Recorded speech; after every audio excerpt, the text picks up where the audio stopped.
মোটামুটিভাবে কাজকর্ম সেরে এখন একটু বসলাম, মানে সবেমাত্র বসলাম। সকাল থেকে ওঠার পর থেকে আর বসিনি, কাজ করেই গেলাম। তো এখন খাওয়া দাওয়াও হয়ে গেল, মানে ব্রেকফাস্ট হয়ে গেল।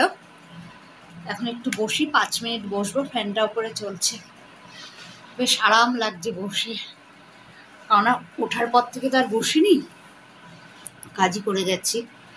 তো এখন সেলাই করতে বসবো। দেখতে দেখতে 12টা বাজতেই গেল, বেলাটা যে কি তাড়াতাড়ি চলে যাচ্ছে।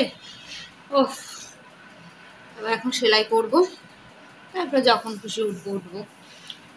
তারপরে তো ও বাড়িতে যাওয়াই আছে, তবে বাইরে মানে আমার বেরোনো খুব দরকার ছিল।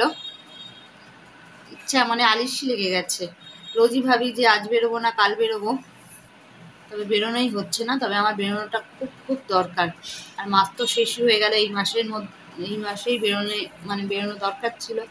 তবে জানি না বেরোতে পারবো কিনা। এই যে এখন ভাবছি, এখন তো বেরিয়েই যেতে পারতাম, তবে এখন ভাবছি যে কালকে বেরোবো। কালকে এই সময়টায় আসলে ভাববো যে আবার পরের দিন তো আবার মনে হয় শুক্রবারে ছুটি, গুড ফ্রাইডে মনে হয়, সেদিন তো ছুটিই থাকবে সব কিছু।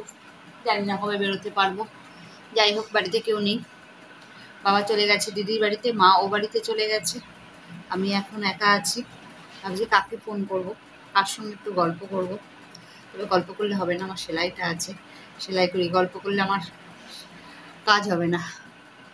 ওহ, এখন একটু বসি, বেশ আরাম লাগে ফ্যানটা চলছে বলে।